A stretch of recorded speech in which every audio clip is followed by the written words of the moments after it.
రే పిచ్చనా కొడక, నిజం చెప్పిన ఎంఆర్ఓని ఎందుకులా కొడతావు? ఆడు చెప్పిందే నిజం.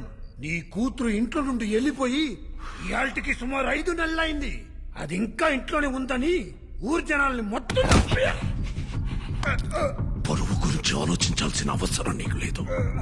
ఎందుకంటే నువ్వు కూతురుతో పాటు కొడుకుని కూడా కన్నావు కదా. నీ పరువు ఎక్కడ తిరిగినా సాయంత్రానికి ఆడి ఇంటి కట్టుకొచ్చేస్తాడు. నాన్న, నేను కూతుర్ని కన్నాను.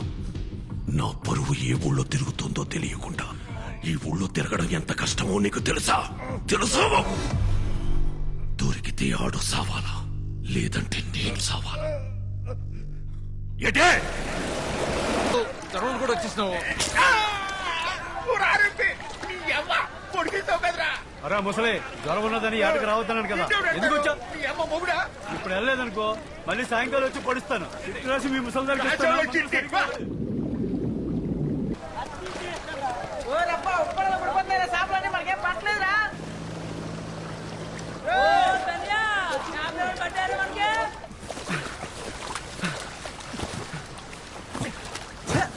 ఇవాళ కూడా సాపలేదురా మనకి. అమ్మ వాళ్ళ ఒకటే, సంద్రం ఒకటే, పడవ ఒకటే. వాళ్ళకి పాటు పడిపోతున్నది, మనకు పడతలేదు. ఈ రోజు కూడా ఉట్టి చేతులతో వెళ్ళిపోతుందే నేట్రా. ఉత్తి చేతులతో వెళ్ళడం ఎందుకురా?